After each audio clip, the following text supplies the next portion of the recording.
Randomness? It's a girl thing. Planning your entire future with a guy you've only spoken 3 words to? It's a girl thing. Online shopping problem? It's a girl thing. A full camera roll? It's a girl thing. Going to the bathroom together? It's a girl thing. You name it. It's a girl thing. Hi and welcome back to the It's a Girl Thing podcast.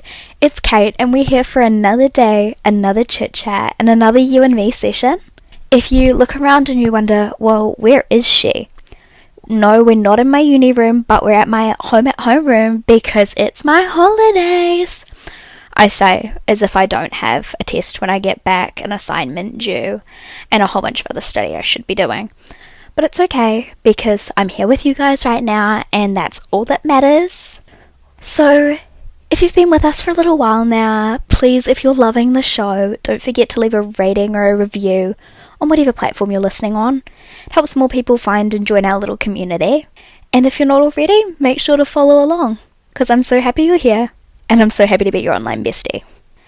Whew, little life update. I forget every time we talk that it's like 2 weeks, so I have to try and remember what happens in the last 2 weeks. So I actually had to make some notes. So I had 4 exams last week. So if you're wondering why I was a little bit MIA on the socials, that was why. Because your girl needs to pass. And hey, I got 3 out of 4 of those grades back. And all 3 of them were A's. So I am over the moon happy, like you don't even realise. And then I found out the test that I genuinely thought I was close to failing from a few weeks ago. I got an A-, I think it is, as well. So I'm like, what world am I living in? But also it's so nice knowing that my study is paying off. So just remember that grades aren't everything. If you put the effort in, sometimes you'll be surprised at what comes back. Oh my gosh, this is my very exciting thing from like tonight. So it's actually Thursday evening. I'm recording this a bit early this week because I've got my cousin coming and I'm so excited because I want to spend so much time with her for the few days that she's here because she's like my little best friend. So I'm very excited for that, but in order to do that, I've got to make sure this is all ready to go. But my little exciting thing for tonight is I've been wanting an Olivia Jean bag for so long. Her like neoprene totes are the most cute things ever. But the price was kind of hard to justify, and if you follow me on Instagram, you saw the bag I was looking at, and almost all of you said that I should buy it. And I listened. I was going to buy it with my holiday pay money from work, but what's even better is I'm glad I waited because she had an online warehouse sale with like seconds and samples. And I essentially found the bag I was looking at in a dusky pink that was like a sample product. So like I'll be the only one with it. And it's cute, it looks just as good. And I got it and it was like a third of the price of the one I was originally going to get, including shipping. So what a bargain, and I can't wait for it to arrive and I can't wait to show it to you guys because new uni bag, I'm so excited. Honestly, you don't get how crazy excited I am. So if you didn't pick up from that, I'm back for the holidays and I have got some work booked in. So I've worked Monday and Tuesday of this week, but there was a little bit of drama with that. And not like drama, but essentially, long story short, when I moved to uni, I resigned from my permanent position at my job. And my manager put me onto a casual contract. But then that manager had some personal stuff happen, and not long after he'd switched me over and I'd left, he had temporary leave of absence or whatever it happened to be. But didn't tell anyone else what was going on with me. So I'm like doing my little email, sending him my availability for when I came back for the holidays. And then I find out like he's not in, nobody knows what's happening, so I have to try and fill people in, and people are like, no, but we don't have evidence, like proof of this. I've been removed from some of the systems, but not the other systems. My leave hasn't been paid out. It's a whole mix and match. A little bit of chaos. But I think we're getting to the point where it's a little bit sorted now. But I got 2 days of work this week. Then I'm working this Sunday. And then I'm working 3 days next week. So I'm working 3 days this week, 3 days next week. But I'm working Anzac Day. So get time and a half because it's a public holiday. But stores can't open till 1. So I'm doing the 1 till 9:30 shift. Which is not ideal. I hate the 9:30 shift. But whenever I work a night shift, which is like the 9:30 shift, I convince myself that I can get Pizza Hut from down the road or like chicken and chips from the dairy, like takeout essentially. Anyway, so that's a little bit about me. and I'm sure you're a little bit sick of my life update for now. So let's get into this week's episode. We're talking about healthy eating this week, which I know is a thing a lot of us struggle with in more ways than one. Personally, I'm going to share a little bit about my journey. I'm going to be honest, because that's really what I'm all about, but I'm going to keep some of it to minimal details, because some of it could be triggering. So just bear in mind, I'm placing a little trigger warning here. If you are likely triggered by conversations of eating habits, healthy eating, anything like that that could send you in a downhill spiral, please turn it off now, because I definitely don't want to be the cause of that. If you want to hear my voice, go tune into any other episode, but I really don't want you to struggle. Back in year 8 is where it started for me, so I was about 11, 12, maybe 12. I struggled with a lot of disordered eating thoughts. I felt not comfortable in my body. I struggled with body dysmorphia, and bear in mind, take note now, nothing was ever diagnosed, but there were clear indicators along the way that, especially when I look back now, I see. So I struggled with like body dysmorphia, and I know a lot of people do. And this led me to change some of my eating habits. I started to look at food as an enemy and not fuel. I started to limit what I was eating, and I was exercising more. And then we move into high school, which is already stressful enough, let alone going on with all this little bit of disordered battling in my head. I want you to know that if you're in this place, or you've been in this place, you're not alone. It is so much more common than I think we realise, because sometimes I think we get so stuck in our own heads that we don't realise what's going on right around us in the same ways as our own heads. But by the time I got to year 9, 10 and 11, I had a bit of a bad mindset. I was very, very much in this like overly healthy mindset. It was like an all or nothing. There was good food, bad food, exercise, but there was no in between. Like if you had one bad thing, that made you bad. Like you were bad, you were unhealthy. And if you ate healthy things, you were healthy, you were good. Totally aware that that does not actually make sense now. But hey, you can't necessarily control what goes on in your own head. So that's a little bit about my mindset. I just wanted to give that little bit of information before we dig right into it, because that really was what made it hard for me, because it was so up and down. Because I would eat really, really, really healthy, but then I'd have one slip up, and then I would go to the other end of the spectrum entirely. I would eat really unhealthy for a while. I would binge, I would eat too much, I would eat the unhealthy foods, but then I'd feel really, really guilty, so I'd start over-exercising, and then I'd go back to eating really, really healthy again and refusing to eat anything else.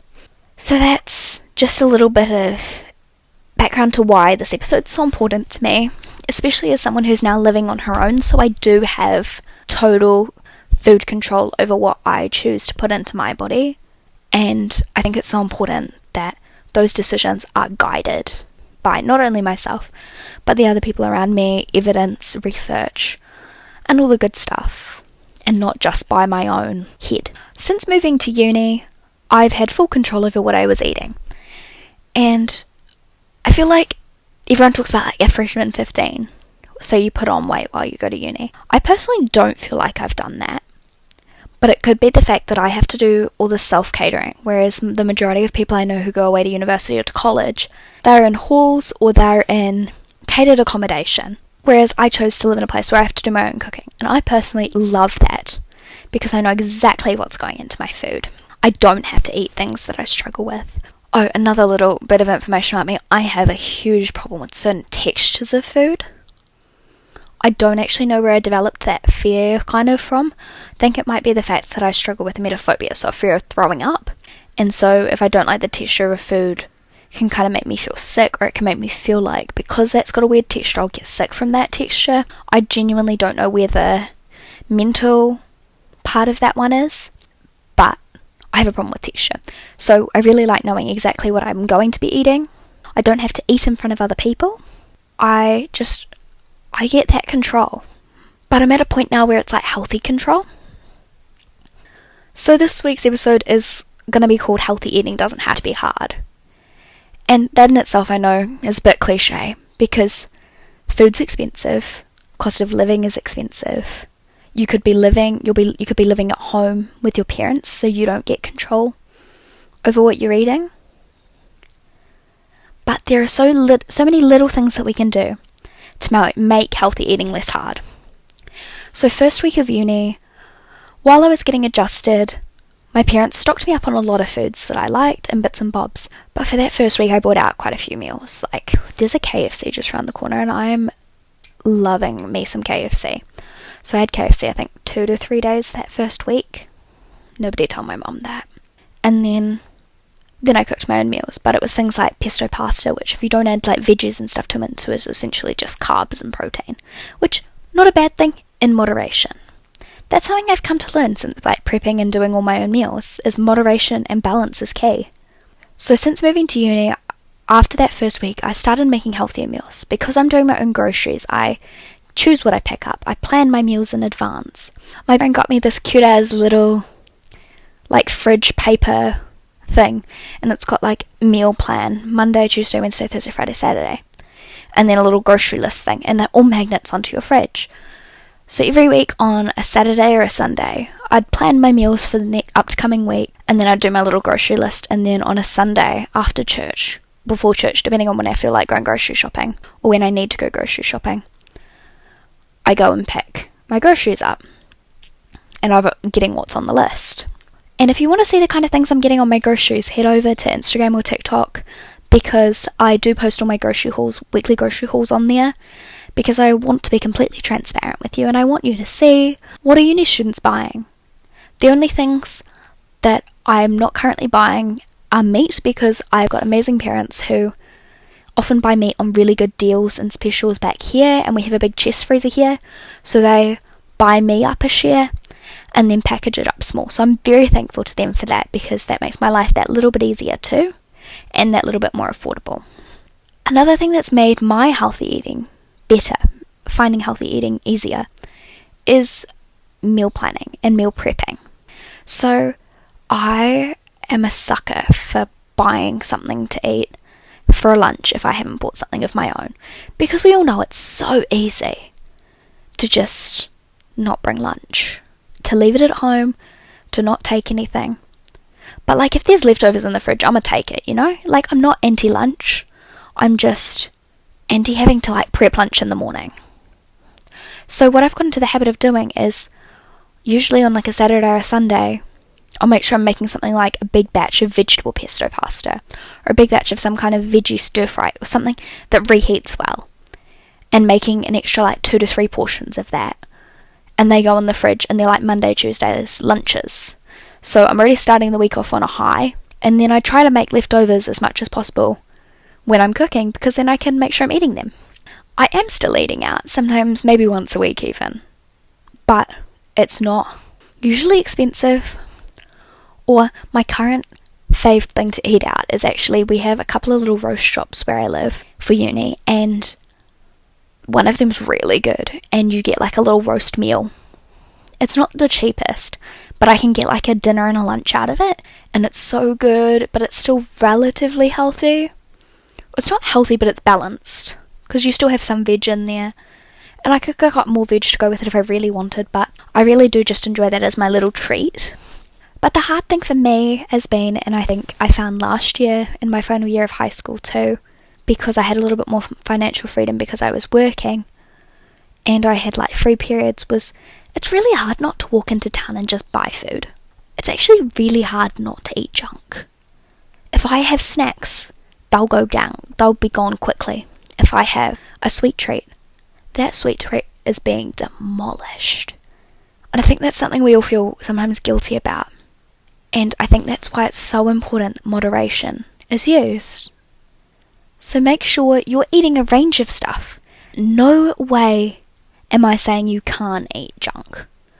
But I'm saying, for every meal you have that's junk, have 2 meals that are more balanced. Just even it out. Life's not perfect. Life is for living. And at the end of the day, we're here to make the most of it. And food is not the be-all and end-all. It's better that you eat any food than no food. So I want you to remember that.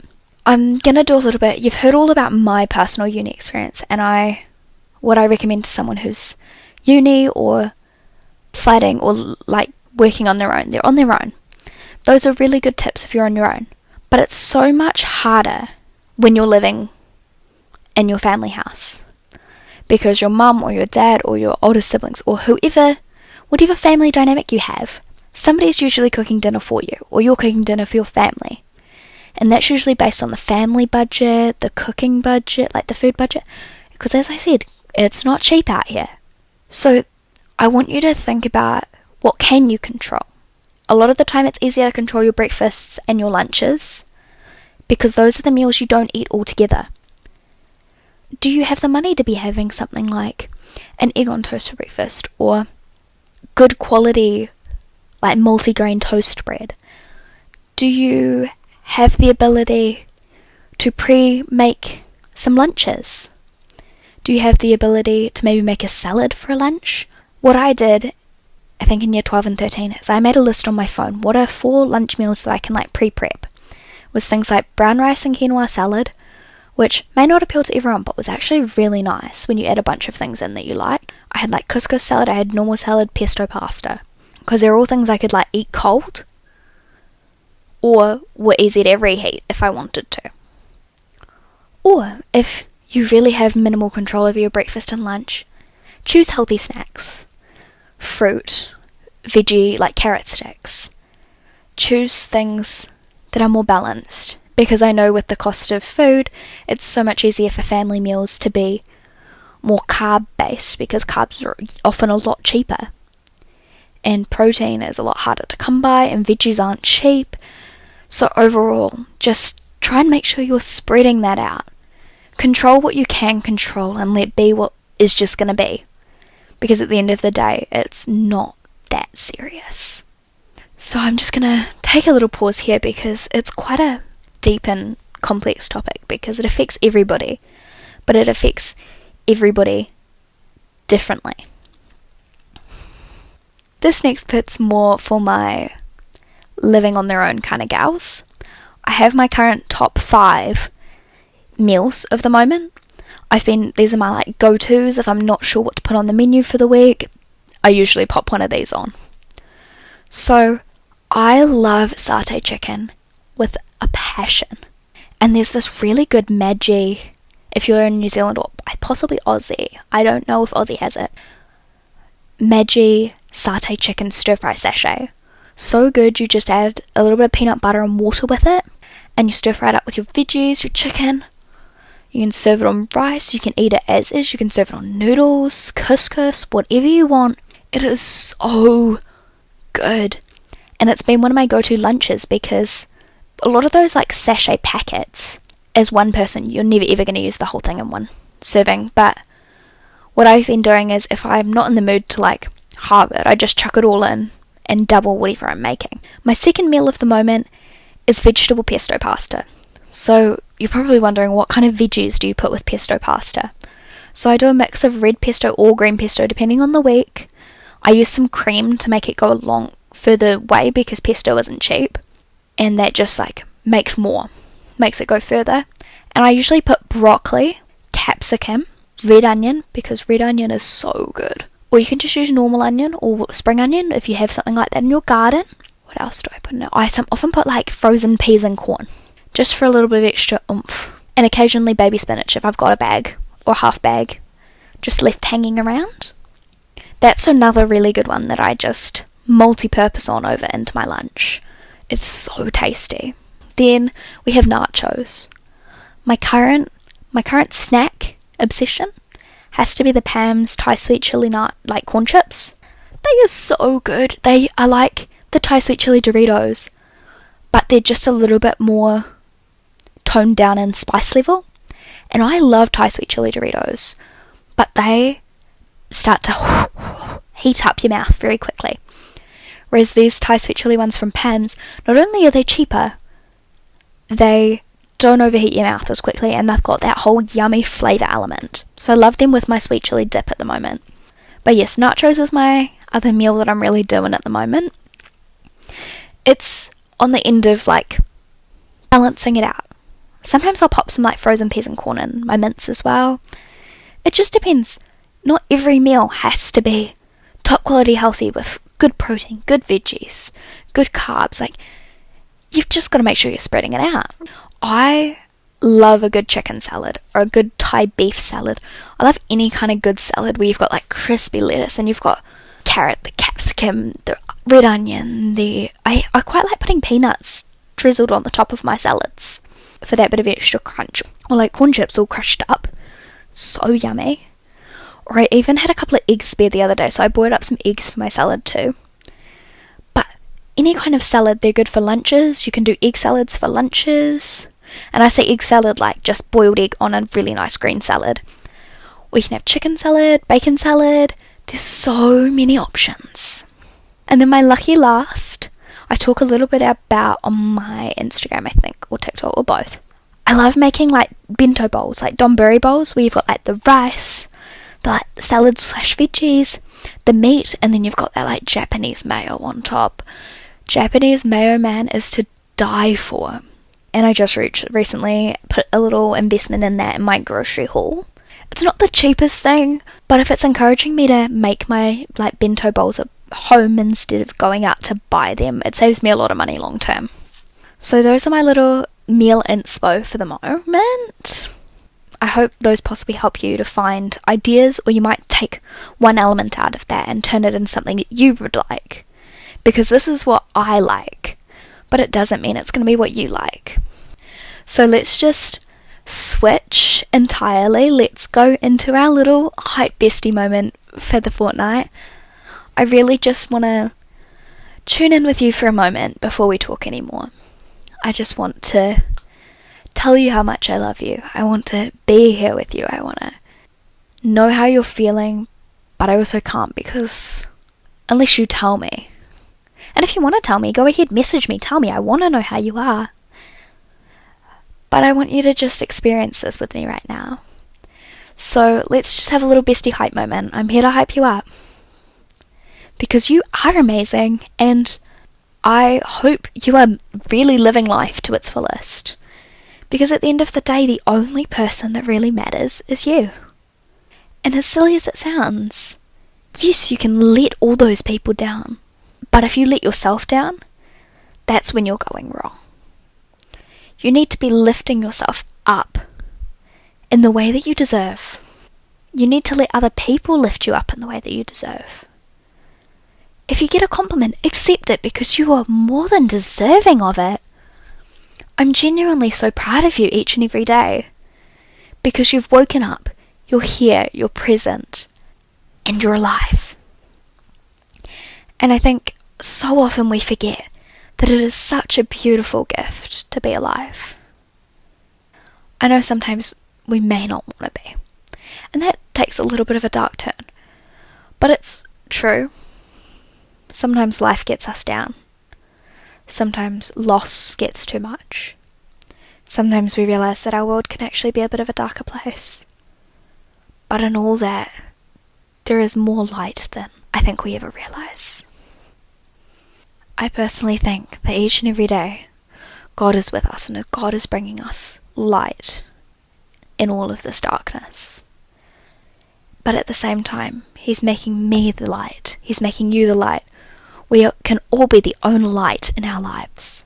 We've just got to remember that at the end of the day, we live on a giant floating rock, and it's not that serious. And whatever you do, you're more than enough. Don't let anybody ever tell you that you're not. Don't let them tell you that your dreams aren't good enough. Don't let them tell you that you're not worthy of going after what you want. I'm here, and I'm telling you, do it. Because you are more than enough. You can do it, and I believe in you. I'm so happy you're here. So I really hope this week's little bestie moment hyped you, resonated with you, and just brought you a little bit of peace, because I know there's a lot of things that go unsaid, or that we don't hear from other people enough, and it really is my goal to be that for you. So I know we talked last time that I was going to do a little like tea time with Kate, But we're really getting into it. We're starting up a mini-series, Coco Confessions with Kate. And I'm so excited. I've had quite a few submissions sent in already, but I'm always going to be needing more. I'm going to share 2 per week in our episodes. And they're going to be 5 to 15 minute long episodes, perfect for a car ride, a walk to school, whatever it may be for you. And I'm going to be anonymously sharing these stories. We'll have a little chat about them, and then we'll just send off all the good vibes for the week. So there's going to go out on Wednesdays, starting next Wednesday. So stay tuned for that. I'm thinking the goal should be to release it for like 9 a.m. or 10 a.m. on Wednesdays. Let me know if there's a better time that you suits, if I should stick to like 7 p.m. releases. But I really hope that you guys love this series as much as I'm really looking forward to planning it and enjoying doing it for you. So make sure you go check that out when it comes out. And if you haven't already submitted your random anonymous stories, they can be sad, they can be funny, they can be embarrassing. If it's happened to you and you're a girl and you feel like it's just such a girl experience, head over to my links, my Instagram, it'll be there. Or head over to the website, it should be there too. And make sure you put in your submissions. And I'm sure you'll be featured because, hey, I plan to go for as many stories as I get. So let's just have a quick minute recap of everything we talked about. So healthy eating doesn't have to be hard. But a lot of the time it can actually be harder than we think. And easier than we think. But it's really about what changes can we make to make it easier for us overall. Because sometimes money is a struggle, time is a struggle, family and living at home is a struggle, motivation is a struggle. So it's working out how you can overcome those things, or how you can work around them, to create my overall thing, which is balance. That's all you can ever ask for, is balance, because your body deserves to be fueled. You deserve to enjoy what you're eating. You should enjoy life. And that comes because of balance. So I hope you've enjoyed this week's episode. Don't forget, if you love it, leave a little rating and more people can come and tune in with us each week. But for now, thank you for being here. I love you. Thank you for joining us on this week's episode. It's been great having you. If you have any topics you'd love for me to discuss, want some big sisterly advice, or just want to say hey, just reach out to me on Instagram at It's a Girl Thing Pod, and I hope you join us next week. Stay beautiful.